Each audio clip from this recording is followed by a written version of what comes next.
Nunca achei que ficaria sozinha no velório da minha avó. Mas, no fundo, acho que ela sabia. E talvez eu soubesse também. Cheguei cedo, antes das 8 horas. Queria estar lá quando o caixão chegasse. Achei que meu pai, pelo menos, estaria à frente das coisas, resolvendo os trâmites. Afinal, era a mãe dele. Mas a sala estava vazia. Só eu, o funcionário da funerária ajeitando arranjos florais e aquele caixão fechado. Nenhuma coroa, nenhuma vela acesa, nenhum parente. Sentei no banco da frente e esperei. 1 hora. Depois 2. O celular mudo. Nenhuma mensagem, nenhuma ligação perdida. Era como se a morte dela não tivesse significado nada para ninguém. E se eu parar para pensar, talvez não significasse mesmo. Uns dias antes, meu pai tinha me dito: "Não vou faltar o trabalho por causa disso, Isa. Ela nem vai perceber." Como se a morte da própria mãe fosse só um detalhe do calendário. Minha tia mandou áudio. "Filha, sábado é o dia de mais movimento no salão. Não tem como fechar. Me entende, né?" E desligou antes de ouvir minha resposta. Meus primos? Silêncio absoluto. Nem visualizado. Fiquei ali, encarando o caixão. E senti uma raiva que me corroía de dentro. Não tristeza. Raiva. Uma fúria seca, quase fria. Como é que pode? Como é que ninguém aparece no velório da própria mãe? Da avó que criou metade da família quando ninguém mais quis? Ela sempre dizia que morreria sozinha, e a gente achava que era drama. Não era. Ela sabia. Lembrei da última vez que estive com ela. Estava com os olhos úmidos, mas a voz firme. "Isa, quando eu morrer, não vão vir nem para fechar meu caixão. Só vão aparecer quando sentirem o cheiro da herança. Você vai ver." Ela acertou. Naquela hora, ali sozinha, prometi. Eles iam pagar. Cada um. Não com dinheiro, mas com verdade. Com vergonha. Comecei a revirar na memória tudo o que fizeram com ela nos últimos anos. Meu pai? Fez empréstimo no nome dela para pagar dívida de jogo. Nunca devolveu. Minha tia andava com o cartão dela como se fosse carteira própria. Os primos? Só apareciam para pedir dinheiro, carro emprestado ou para buscar comida. Ela me contou tudo. E eu ouvi. Porque no fim, só eu ouvia. Foi aí que tive a ideia. Abri o grupo da família, aquele mesmo que ficou em silêncio ontem, e escrevi. A avó deixou uma carta. Tá com instruções sobre a herança. Só vou ler pessoalmente, hoje, às 4 da tarde, na casa dela. Quem não vier, considera que abriu mão de qualquer direito. Mentira? Claro. Mas era isso, ou deixá-los fingir luto por mensagens de emoji depois? Sabia que o cheiro do dinheiro faria milagre. E fez. O celular vibrou em menos de 2 minutos. Uma enxurrada de notificações. Gente que ignorou o velório agora queria saber de papel, de testamento, de cláusulas. Pois bem, eles queriam um pedaço dela? Vão ter que engolir a verdade inteira primeiro. As mensagens começaram a chegar rápido. Primeiro foi o Vinícius, sempre debochado. Que carta é essa? A avó nem sabia escrever direito. Idiota. Ela tinha feito magistério, só parou de estudar porque teve que trabalhar para sustentar os irmãos. Mas claro, para ele, mulher velha e pobre é sinônimo de ignorância. Depois veio a tia Dolores. Isabela, isso é sério? Você não pode esconder. Documento assim, como se ela soubesse o que é certo ou errado quando o assunto é ética. Meu pai foi mais direto. Para de show e manda logo a foto da carta. Eu respondi no grupo, seca. A carta vai ser lida hoje, às 16 horas, na casa da avó. Só para quem estiver presente. Quem faltar, considera que abriu mão de qualquer direito, sem exceções. Foi como jogar gasolina em um incêndio. O grupo virou um pandemônio. Mensagens em caps lock, chamadas perdidas. Gente querendo confirmar endereço, horário, validade legal. Deixei todo mundo no vácuo. Que sintam a ansiedade, o aperto no estômago. igualzinho ao que ela sentia quando esperava por uma visita que nunca vinha. Engraçado como, de repente, o salão da tia podia fechar. O expediente do meu pai não era mais sagrado. Os compromissos dos primos podiam esperar. Dinheiro faz milagre. Saí do velório e fui direto pro apartamento dela. O cheiro ainda era o mesmo: talco, café velho e tristeza. A TV estava ligada no mudo, como se ainda esperasse alguém sentar com ela. O crochê pela metade no braço do sofá. Os remédios enfileirados na mesa. Sentei na poltrona dela, aquela que ninguém ousava usar. Ali, comecei a montar meu discurso. Não tinha carta nenhuma, mas tinha algo melhor: provas. As histórias que ela me contou nos últimos meses, quando ninguém mais aparecia. As dívidas do meu pai em nome dela. As compras da minha tia com o cartão que era só emprestado. A tentativa do Vinícius de passar o apartamento pro nome dele. Eu sabia de tudo. E ia jogar tudo na mesa. Olhei o relógio. 2 da tarde. Em 2 horas, essa gente ia ter que engolir tudo o que fingiu não ver. Peguei o celular e liguei pro Dr. Samuel, advogado da família. Ele era velho amigo da minha avó, o único de fora que ela ainda confiava. Doutor, preciso que venha. Hoje às 4. É sobre o testamento da minha avó. Hoje? 4? Está bem, Isabela. Mas aconteceu alguma coisa? Vai acontecer. Ele confirmou, ainda confuso. Melhor assim. Agora era só esperar e deixar o vespeiro se agitar. Com o tempo passando devagar, decidi organizar o campo de batalha. Abri a gaveta onde minha avó guardava tudo. E quando eu digo tudo, é tudo mesmo: extratos, boletos pagos, comprovantes de empréstimo, recibos de mercado datados de 2004. Ela era dessas. Foi ali que encontrei a munição. Primeiro, o comprovante do empréstimo que ela fez para salvar meu pai de uma dívida com a agiota. R$20 mil. Parcelado em 48 vezes. Ela ainda devia 12 quando morreu. Depois, os extratos do cartão dela, usados pela minha tia como se fosse dela. Restaurante caro, loja de grife, hotel em Búzios. Tudo em nome da senhora que mal tinha. Dinheiro para comprar o próprio remédio de pressão. E então, o prêmio. O contrato de doação do apartamento, com a assinatura claramente falsificada. Vinícius teve a audácia de tentar transferir o imóvel pro nome dele enquanto ela estava internada. Lembro da cara dela me mostrando aquilo. Olhos vermelhos, mãos tremendo. Isa, se nem meu neto eu posso confiar, em quem eu confio? Separei, tudo em pilhas organizadas sobre a mesa. Uma para cada um. Que tivessem sua vez de encarar a própria sujeira. Olhei o relógio. 3:30. O coração batia como se fosse explodir. Será que viriam mesmo? Claro que sim. Ganância move até quem nunca levantou da cama por ninguém. Às 15h45, os primeiros chegaram. Os gêmeos. Entraram sem bater, como se já fossem donos do lugar. Cadê a carta? Perguntou um, seco, sem nem olhar para mim. Logo em seguida, tia Dolores, maquiada, salto fino, perfume forte. Espero que isso seja sério, Isabela. Tive que cancelar 3 clientes.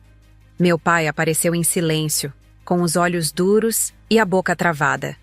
Por último, Vinícius, camisa social, óculos escuros na cabeça, aquela pose de quem ainda acha que manda em alguma coisa. O Dr. Samuel chegou às 4 em ponto, como prometido.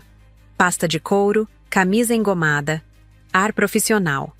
Cumprimentou a todos com um aceno contido e se sentou ao lado do sofá. Todos ficaram na sala, espalhados, impacientes. Murmúrios, olhares, atravessados, mexidas no celular. Eu estava na cozinha, de costas, respirando fundo, mãos tremendo. Não de medo, de antecipação. Peguei as pilhas de documentos, voltei para a sala e sentei na poltrona da minha avó. A mesma que ela usava para assistir novela, costurar e, nos últimos meses, me contar tudo. Meus olhos percorreram cada um deles. Antes de falar de herança, comecei. Vamos falar de dívida. O O silêncio caiu como pedra. Vi rostos se contraindo, braços se cruzando, olhos desviando. Era hora. Meu tribunal estava formado. E o julgamento ia começar. Vamos começar por você, pai. Peguei o primeiro papel da pilha e mantive o olhar fixo nele. Lembra do empréstimo de 20 mil reais? Aquele que a avó fez para você pagar? O agiota? Pois é. Tá aqui o contrato com o banco. Parcelado em 48 vezes. Ela ainda devia 12 quando morreu. Entreguei o documento na frente dele. Ele nem tocou. Ficou vermelho de raiva. Ou vergonha. Difícil saber. Isso era entre eu e ela. Não é da sua conta. Era. Agora ela tá morta. E sobrou pra mim. Girei na cadeira e encarei Dolores. Sua vez. Cartão de crédito da avó. Últimos 6 meses. Vamos ver. Restaurante japonês. 320. Loja de grife. Maia, 200 reais. Hotel em Búzios. 2.500 reais. Quer que eu continue? Ela levantou a mão, tentando cortar. Eu ia devolver. Era só emprestado. Ia.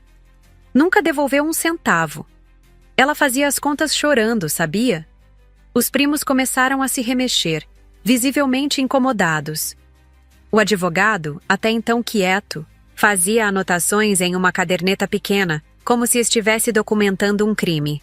E, de certa forma, era isso mesmo. Vocês achavam que iam chegar aqui, ouvir a leitura da carta, pegar a parte de vocês e ir embora? Dei um sorriso amargo. Pois sentem-se. Vai demorar. Me virei para o próximo alvo. Vinícius, meu primo exemplar. Reconhece isso aqui? Mostrei o contrato falsificado. Ele arregalou os olhos no mesmo instante. Você tentou transferir o apartamento para seu nome enquanto a avó estava internada.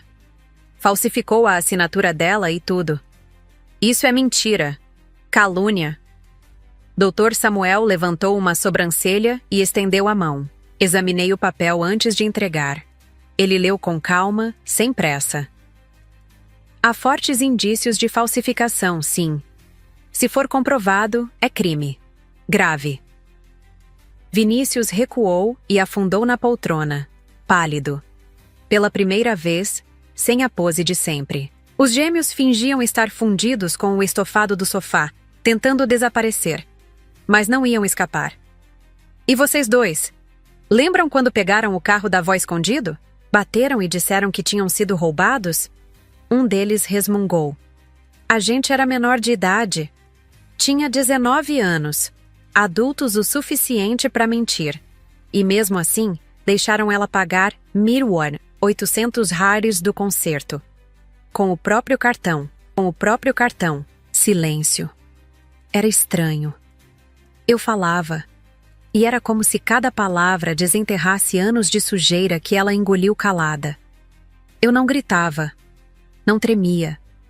Era só. Liberação. Como se tirasse um peso que não era meu, mas que eu carregava com ela há anos. E aquilo era só o começo. Agora vamos falar sobre as visitas. Peguei o celular. Abri o histórico de mensagens da minha avó, aquele que ninguém além de mim tinha o costume de responder. Rolei a tela lentamente, sentindo o nó apertar. Tenho aqui alguns trechos que talvez vocês reconheçam. Ou não, já que nunca responderam. Limpei a garganta. Dia 15 de março. Filha, será que alguém vem me ver hoje? Fiz bolo de fubá. Pausa. Ninguém apareceu. Continuei. Dia 3 de maio. Isa, tô sentindo uma tontura esquisita. Será que seu pai pode me levar no médico? E a resposta do meu pai. Tô ocupado. Chama um Uber. Ele se encolheu no sofá, sem dizer nada. Dia 20 de julho. Dolores passou aqui só para pegar o cartão emprestado. Nem tomou um café comigo. Minha tia começou a chorar, mas não era remorso. Era raiva por estar sendo exposta. Os gêmeos mexiam no celular como se estivessem numa sala de espera. Vinícius olhava pela janela, talvez tentando se desligar, talvez esperando escapar pela fresta de alguma desculpa mental. Dr. Samuel seguia anotando, com a paciência de quem já viu famílias se despedaçarem antes. E eu? Eu sentia como se finalmente tivesse tirado um pano úmido de cima de um baú mofado. Cada palavra limpava um pouco da sujeira que ela engoliu sozinha. Sabem o que é pior? Continuei, mais baixo. Ela sabia. Sabia que só apareciam quando precisavam de algo. Mas mesmo assim, esperava. Preparava café, comprava bolo, guardava chocolate. Achava que talvez naquele sábado, algum de vocês lembrasse dela. Peguei uma foto da estante. Era do último Natal. Só eu e ela. Mesa posta, 2 taças, uma vela. Vejam bem, último Natal, só nós 2. E o anterior? Igual. E o próximo? Nem sei se alguém teria lembrado. O silêncio era denso, cortante. Não dava nem para ouvir respiração direito. Meu pai tentou reagir, agarrando-se à desculpa mais velha do mundo. Claro que ela te deixou no comando. Você sempre foi a queridinha dela. Soltei uma risada seca. Sem humor, sem piedade. Queridinha? Eu fui a única que aparecia, pai. A única que segurou a mão dela no hospital, que a levou para consulta, que ouvia ela contar, sempre as mesmas histórias, de como se orgulhava de vocês. Sim, vocês. Os filhos e netos que nunca estavam lá, mas que ela fazia questão de defender, mesmo sozinha. A sala parecia encolher, o ar ficou mais pesado, e ninguém ousou levantar, porque eles sabiam que ainda tinha mais por vir. O advogado pigarreou, tentando recuperar o controle. Senhorita Isabela, sobre o testamento. Levantei a mão sem tirar os olhos da pilha diante de mim. Já chegamos lá, doutor. Mas antes, eles precisam ouvir mais algumas coisas. Me virei lentamente para os gêmeos, que continuavam olhando para o chão como se ele fosse salvar os 2. Vocês lembram quando a avó vendeu as joias da família? Aquelas que ela herdou da própria mãe, que guardava como tesouro? Vendeu, tudo para pagar o cursinho de vocês. Pausa. Vocês passaram, se formaram, arrumaram emprego e nunca mais voltaram. Eles se entreolharam, desconfortáveis. Ela me disse que esperava ao menos um cartão no aniversário, um almoço, um oi. Mas nada. Nenhuma mensagem.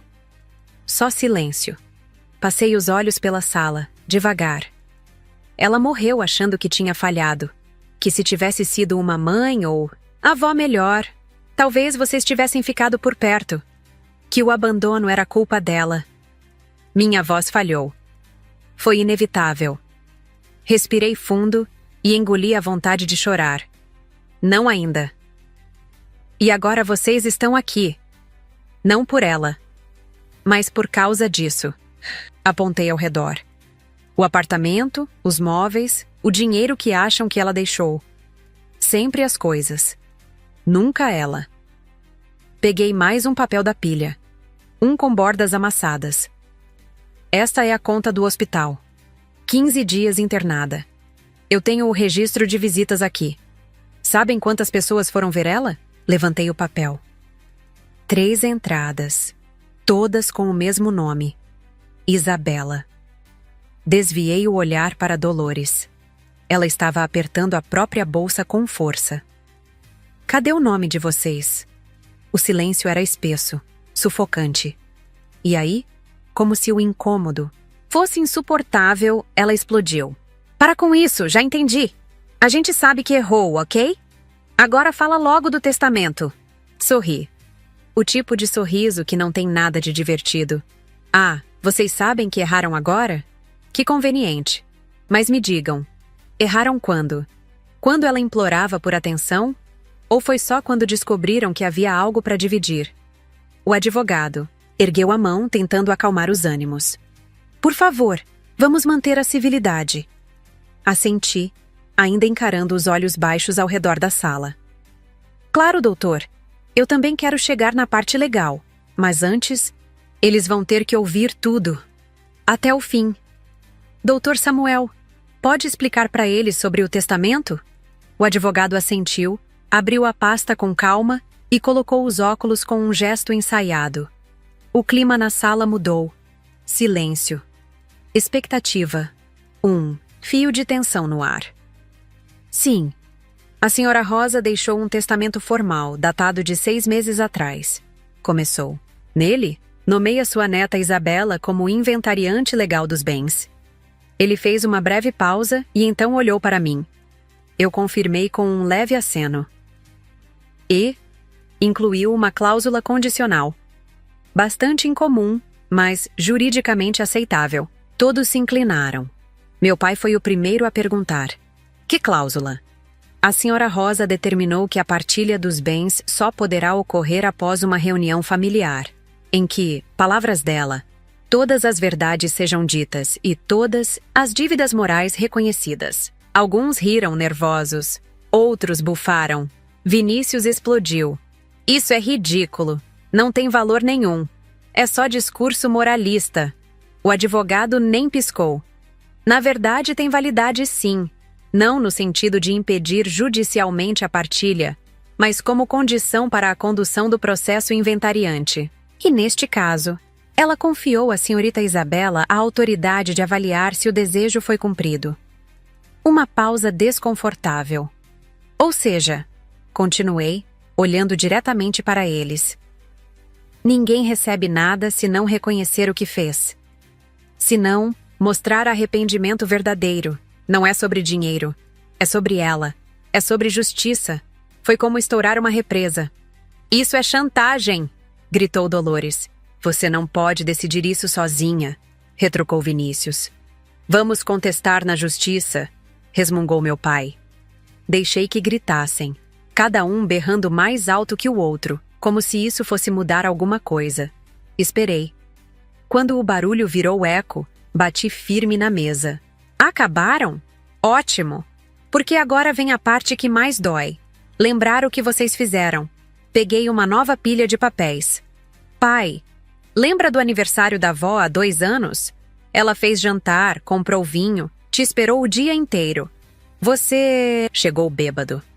Chamou ela de peso morto. Eu estava lá. Ele congelou. O rubor no rosto não era mais raiva. Era vergonha. Dolores, sabe aquele áudio que mandou para uma amiga dizendo que a velha já tinha vivido demais e que não via a hora de dividir logo o que é nosso? Tenho ele aqui. Quer que eu toque? Ela negou com a cabeça, apavorada. Vinícius, eu tenho prints de conversas suas com um advogado perguntando se dava para alegar demência e internar a avó contra a vontade dela, só para acelerar a venda do apartamento. Ele me encarou como se quisesse me calar com o olhar. Não disse nada, mas ficou visivelmente pálido. Querem que eu mostre para todo mundo? Porque eu posso. Dr. Samuel se mexeu na cadeira. Tensão demais para um sábado à tarde. Lembrem-se, isso aqui não é só sobre bens. É sobre a verdade. E ela tá toda aqui. Documentada, registrada e, finalmente, exposta. O advogado já não escondia o desconforto. Passava os dedos pela borda da pasta, olhando de um para outro como se tentasse calcular quando seria seguro interromper. Mas não fez nada. E eu continuei. Vinícius, você procurou um advogado para saber se conseguia internar a avó num asilo e vender o apartamento, certo? Alegou que ela estava senil. Ele ergueu as mãos, tentando soar razoável. Ela estava esquecendo as coisas. Era pro bem dela. Pro bem dela ou pro seu? Rebati firme. Porque aqui está o laudo médico. Assinado e carimbado. Lúcida. Capaz. Apenas cansada. Joguei a cópia sobre a mesa. A palavra lúcida, em negrito. Cansada de vocês. Os gêmeos, até então imóveis, fizeram menção de levantar. Já sabiam que seriam os próximos. Sentem. Minha voz saiu fria. Ninguém sai até o último nome dessa lista ser lido, a menos que queiram abrir mão da herança agora mesmo. Eles congelaram, sem coragem de responder, e voltaram aos lugares como 2 garotos pegos colando na prova. Vocês 2 sabiam que ela dizia que vocês foram a maior decepção da vida dela? Que criou vocês como filhos depois que perderam a mãe, que esperava no mínimo um telefonema no Natal. Uma visita no domingo. Mas não. Nem para saber se ela estava viva. Silêncio total. Dolores chorava, agora de verdade, mas ainda com o rosto contorcido pela raiva. Não era dor, era exposição. Meu pai parecia prestes a explodir. O pescoço vermelho, as veias, saltadas. Vinícius digitava no celular sem parar, tentando se apegar a alguma saída jurídica. Talvez uma fuga emocional. Os gêmeos tinham se tornado parte do sofá, encolhidos, envergonhados. E eu? Eu me sentia como nunca tinha me sentido antes. Vista, forte. Não por orgulho, mas por justiça. Finalmente alguém estava dizendo em voz alta o que ela carregou calada por anos. Querem saber a melhor parte? Puxei uma pasta marrom da estante, ao lado. A tampa estava gasta, as bordas dobradas. Ela sabia que esse dia chegaria. Sabia que vocês iam fingir que nada aconteceu. Que tentariam sorrir, assinar e sair com a parte de vocês. Então ela anotou. Tudo. Abri a pasta e mostrei as folhas. Conversas, promessas não cumpridas, datas de empréstimos, valores emprestados, pedidos de socorro, até o nome dos médicos que vocês disseram que iam marcar consulta e nunca marcaram. A caligrafia era tremida, letras grandes, lentas, mas estava tudo ali. Isso aqui é a história dela com vocês. Doeu escrever. Mas ela escreveu, porque não queria que ninguém esquecesse. Nem eu. Principalmente eu. Já que o que importa aqui é dinheiro. Vamos falar sobre ele. Abri a planilha no celular e projetei o conteúdo para todos verem. Colunas, valores, datas. Tudo anotado com precisão quase clínica. Somando os prejuízos que cada um causou, empréstimos que nunca foram pagos, cartão de crédito estourado, contas no nome dela, aluguel atrasado. O total passa dos R$90 mil. Um murmurinho atravessou a sala. Meu pai foi o primeiro a reagir. Isso é impossível. Exagero seu. Não é. Respondi, seca. 20 mil do empréstimo do seu agiota, com juros. 15 mil no Mina dos Inch, cartão da Dolores, incluindo a viagem para Búzios. 8 mil de contas diversas pagas para os gêmeos. Energia, internet, até multa de carro. 12 mil de aluguel que o Vinícius deixou pendurado quando morou aqui sem contribuir. E a lista segue. Dr. Samuel examinou a planilha, passando o dedo pelas linhas. Os números batem com os documentos apresentados. Estão organizados. Não vejo nada incoerente aqui. Eu encarei todos. Ou seja, mesmo que vocês tivessem direito à herança, ainda sairiam devendo. Vieram atrás de dinheiro e descobriram que, na verdade, estavam no vermelho. O silêncio foi denso, de cair no estômago. Mas eu não trouxe vocês aqui, só para jogar isso na cara, continuei. Trouxe porque acredito, contra todas as evidências, que talvez ainda exista uma chance. Uma. Última. Parei por alguns segundos. Observei os rostos que antes estavam altivos e agora pareciam afundar no próprio peso. Se cada um de vocês for capaz de admitir, em voz alta, o que fez. Se tiverem coragem de pedir perdão, não por mim, mas por ela. E mostrarem arrependimento de verdade. Eu posso considerar perdoar essas dívidas e liberar a partilha. A proposta ficou no ar como fumaça pesada. Ninguém falou por longos minutos. Alguns olhavam para o chão. Outros para os próprios sapatos. Nenhum para mim. Vamos, insisti. É tão difícil assim pedir desculpas? Ela passou a vida esperando isso de vocês. Será que nem depois de morta ela vai ouvir? Dolores foi a primeira a se mexer. Limpou os olhos, ajeitou os ombros e disse com a voz amarga. Tá, eu sinto muito, ok? Errei. Satisfeita? Eu balancei a cabeça devagar. Não, isso não é um pedido de desculpas. Isso é uma tentativa de barganha, uma encenação. Pausa. Tente de novo, mas só se for de verdade. Aquela reunião já durava mais de 2 horas. O ar estava parado, denso. O advogado olhava discretamente o relógio, como quem se pergunta quanto mais tempo aquilo vai durar. Os outros permaneciam calados, mergulhados num tipo estranho de silêncio. Não de paz, mas de desgaste. Até que meu pai explodiu. Isso é um absurdo. Você não pode forçar a gente a fazer teatrinho para conseguir o que é nosso por direito. Por direito? Repeti, quase rindo. Vocês ignoraram ela, sugaram ela, deixaram ela sozinha, até o último suspiro. Que direito vocês acham que tem? Eu sou filho dela. Isso dá direitos legais. Dr. Samuel, sereno até então, interveio com a voz firme. Tecnicamente, sim, mas a Sra. Rosa tinha autonomia plena para decidir o destino dos próprios bens. E deixou tudo por escrito, inclusive as condições para a partilha. Virei de novo para meu pai. Sabe o que ela me disse dias antes de morrer? Que o maior arrependimento da vida dela foi ter falhado como mãe. Que achava que, se tivesse sido uma mãe melhor, talvez vocês não tivessem se tornado isso. Aquilo o atingiu. Eu vi. Um vacilo no olhar. Uma contração no maxilar. Por um segundo, a máscara dele caiu. Mas foi só um segundo. Ela sempre foi dramática, murmurou. Ah, é? Então por que você está aqui? Se ela era tão insignificante, por que está sentado aí esperando uma fatia da vida dela? Silêncio. Olhei para a pilha de documentos diante de mim. Peguei o que estava separado no envelope branco. Isso aqui. É diferente. Ela nunca teve coragem de entregar, mas escreveu. Para cada um de vocês. Abri a carta dirigida a ele. A letra trêmula, mas clara.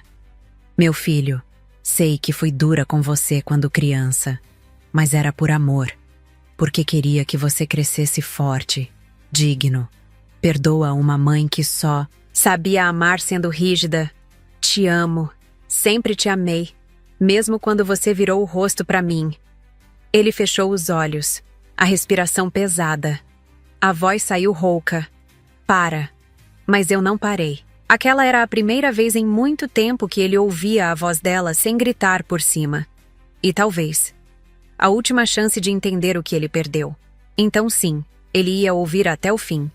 Abri o segundo envelope. Minha filha, você sempre foi vaidosa, desde pequena. Eu tentei te ensinar que beleza de dentro é mais importante, mas talvez eu tenha falhado. Ainda assim, eu te amo. Sempre te amei, do meu jeito. A voz de Dolores começou a tremer antes mesmo da carta terminar. As lágrimas desceram sem resistência. Dessa vez, não era raiva. Era reconhecimento. Era queda. Segui com a terceira. Vinícius, você herdou o orgulho do seu avô. É teimoso, cabeça dura. Mas eu sei que aí dentro ainda existe um coração bom. Só espero que um dia você tenha coragem de reencontrá-lo. Ele desviou o olhar, mordendo o lábio. Tentava manter a postura, mas os ombros já estavam mais baixos. A raiva não segurava mais o corpo ereto. Estava rachando por dentro. Por fim, abri o envelope dos gêmeos. Meus netinhos que criei como filhos. Dei tudo de mim, mas não foi suficiente. Talvez, se eu tivesse sido mais jovem, mais moderna, mais do tempo de vocês, talvez tivesse sido diferente. Me perdoem, meus amores, por não ter sido o que vocês precisavam. Silêncio absoluto. Nem respiração pesada. Nem protesto. Só o som abafado dos soluços. Até o advogado, sempre composto, estava com os olhos marejados, disfarçando sob os óculos. Fechei os envelopes e guardei com cuidado. Ela escreveu essas cartas há 1 mês, expliquei. Sabia que não tinha muito tempo. E mesmo assim, em vez de apontar dedos, ela pediu perdão. Perdão, como se a culpa fosse dela.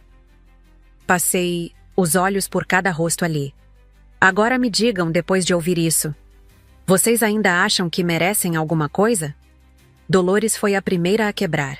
A voz dela saiu como um sussurro desesperado. Eu fui uma filha horrível. Ela me deu tudo, tudo. E eu só devolvi ausência, frieza. Meu Deus, o que eu fiz? Meu pai pigarreou, os olhos vermelhos, mas sem lágrimas ainda. Talvez eu tenha sido duro demais com ela também. Principalmente no final. Não sei. Eu não sabia que era. Tão sério. Não respondi. Não precisava. Eles estavam começando a entender. Os gêmeos foram os próximos a ceder. O mais novo falou primeiro, quase num sussurro. A gente cresceu achando que vó era chata, que pegava no pé à toa. Mas ela só queria que a gente fosse alguém, o outro completou, com os olhos marejados. E a gente foi ingrato, muito ingrato. Fingiu que ela era invisível, porque era mais fácil do que lidar com a culpa. Só restava Vinícius. Ele ainda resistia. Maxilar travado, punhos fechados, respiração pesada, um vulcão contido. Fingia indiferença, mas era a resistência final de quem sabia que já perdeu. E você? Perguntei direto. Vai continuar fingindo que não fez nada? Ele explodiu. Tá bom, porra! Eu fui um neto de merda! Tentei passar ela pra trás, tentei roubar o apartamento, fingia que ela era um fardo. Tá feliz agora? Não, respondi com calma. Não estou. Fiquei de pé e caminhei até a janela. O sol da tarde começava a tocar os móveis com aquele dourado que a avó adorava.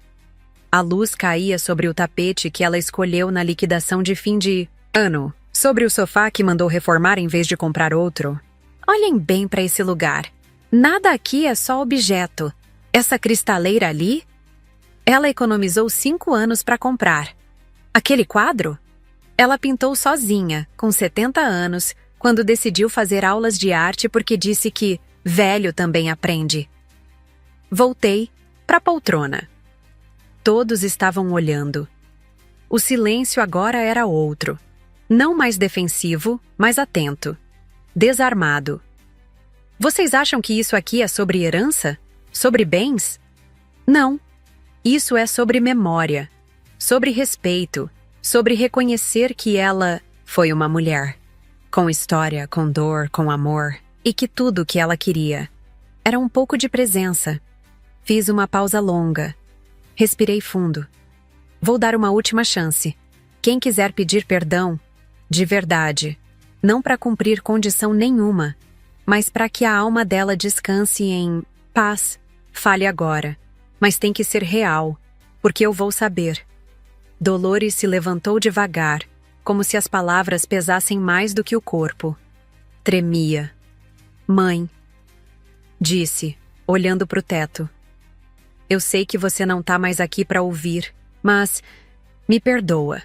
Me perdoa por ter sido tão egoísta, tão fria, por ter usado o seu amor como se fosse obrigação, por ter virado as costas quando você mais precisava de mim. A voz falhou. As lágrimas caíam, uma atrás da outra, sem contenção. Eu te amo. Sempre amei. Mas fui covarde demais para dizer isso quando ainda dava tempo. E pela primeira vez, naquele dia, ninguém ousou interromper. Meu pai foi o próximo. Demorou.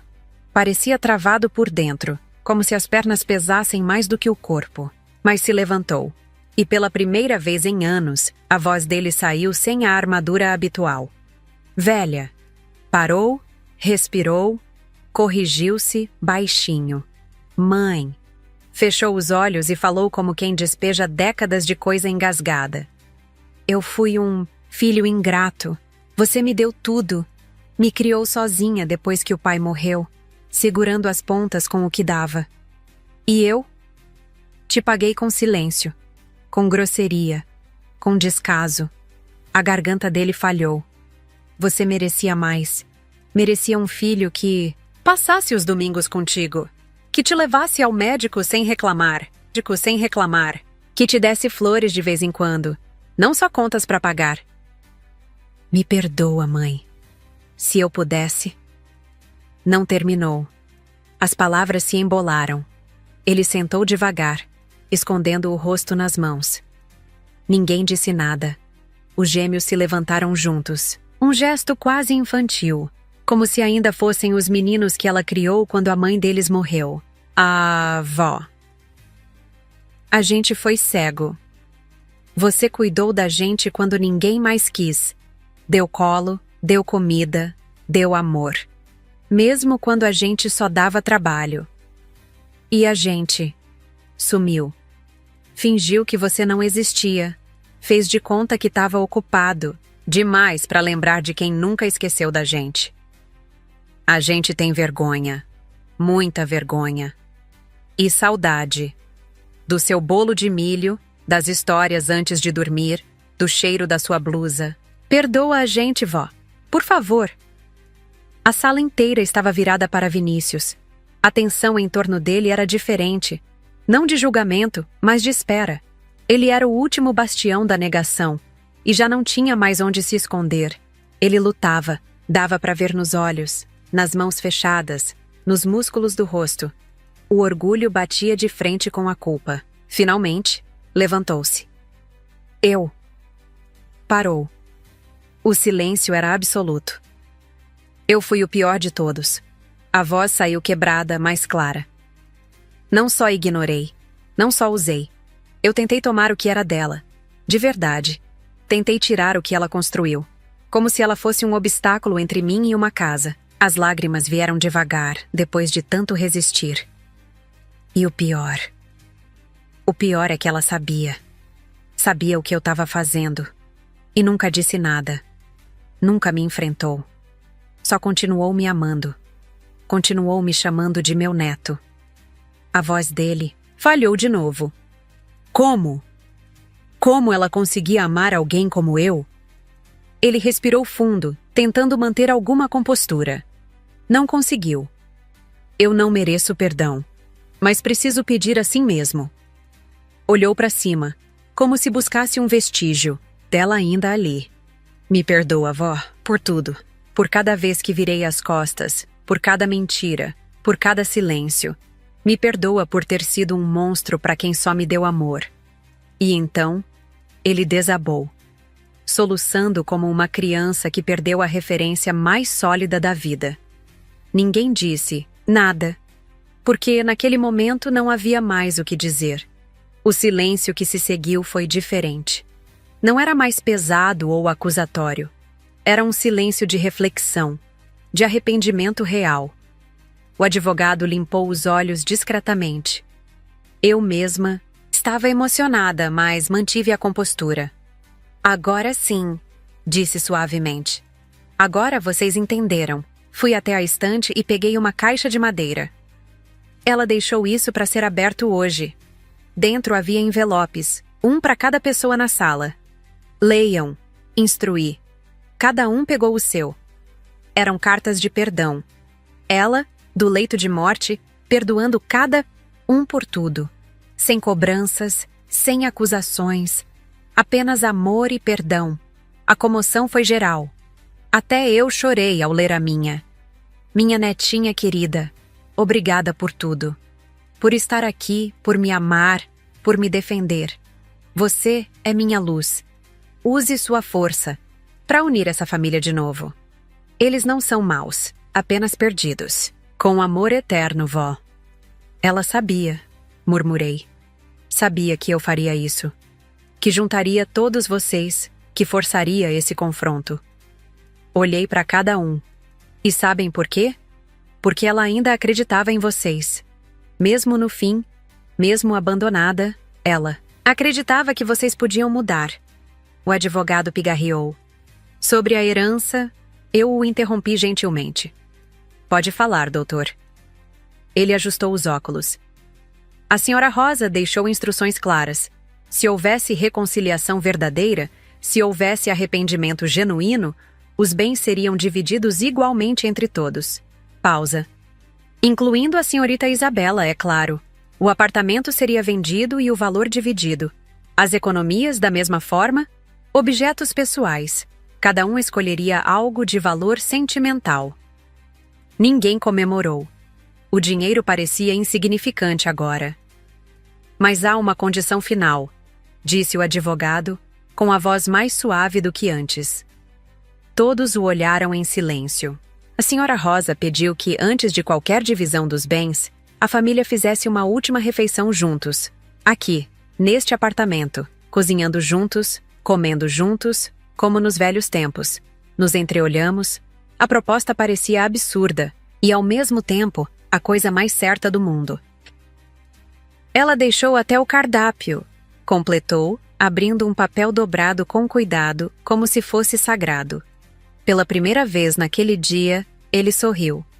Frango assado com farofa, salada de maionese, arroz soltinho e bolo de fubá de sobremesa.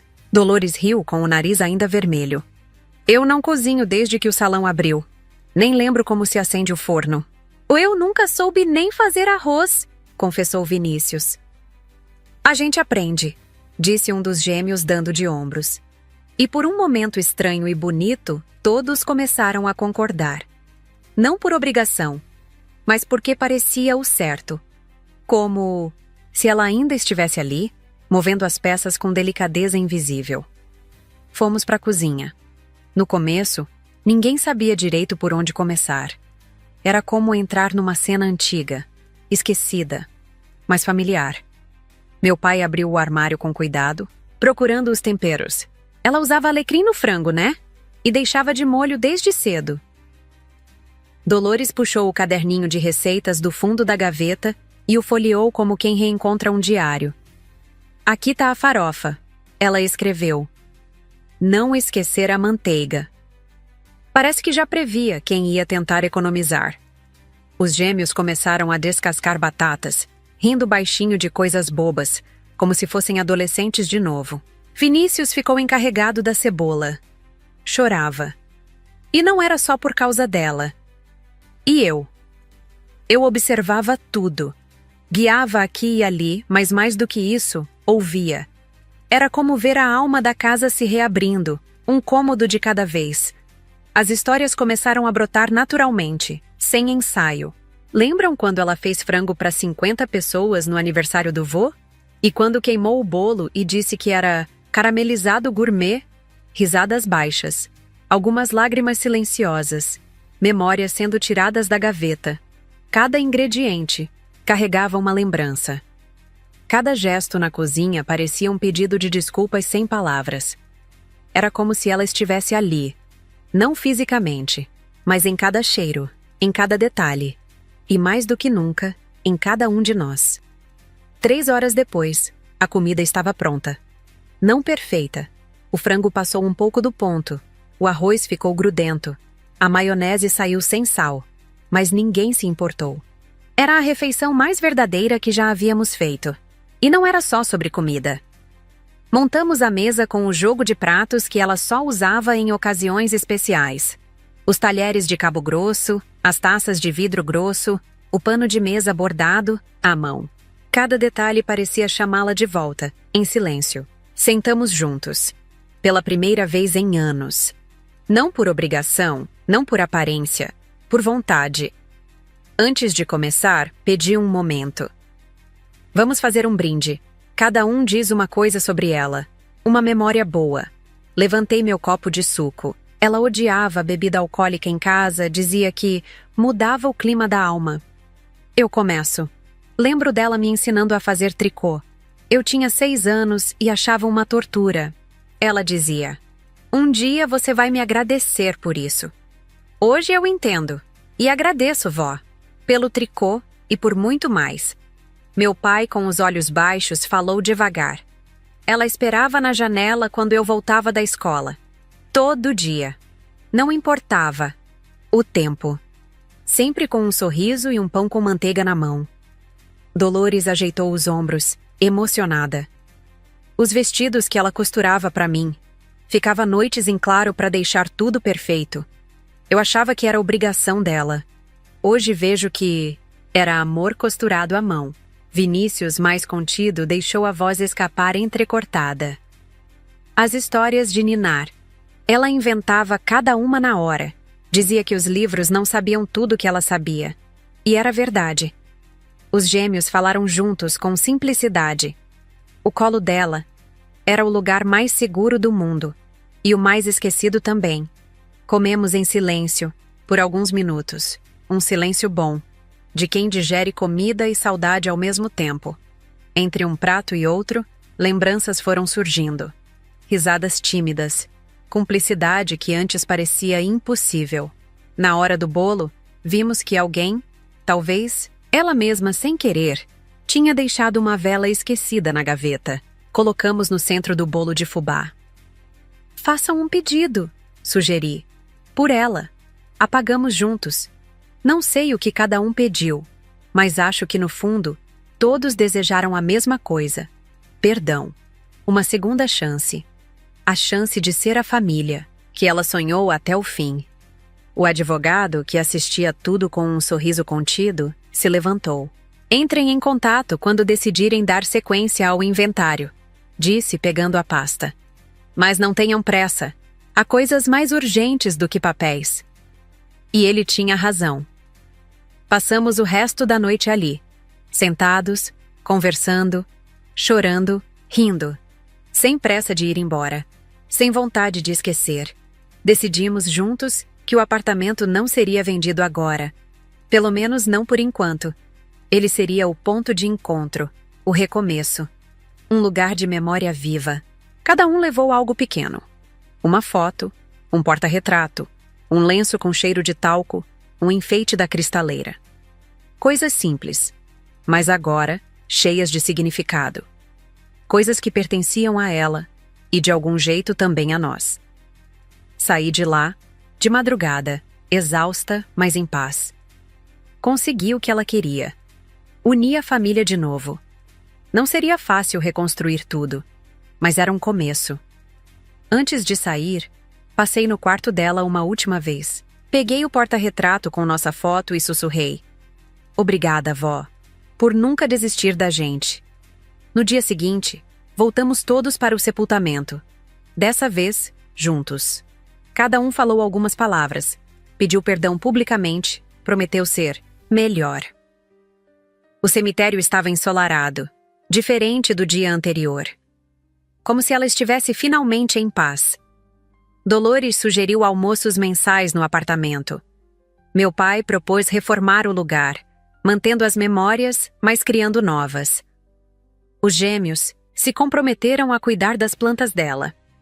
Vinícius ofereceu para gerenciar as questões legais. E eu? Eu aceitei ser a guardiã das memórias, das histórias, das tradições. Hoje, 6 meses depois, ainda nos reunimos no apartamento. Não é perfeito. Ainda há ressentimentos, discussões, dias difíceis. Mas estamos tentando.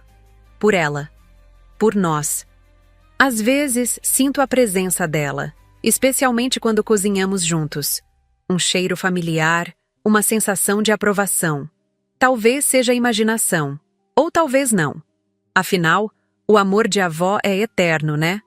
A vingança que planejei se transformou em algo maior, reconciliação. E tenho certeza de que era isso que ela queria desde o início. Minha avó, sempre um passo à frente. Descanse em paz, vó. Sua família está unida de novo.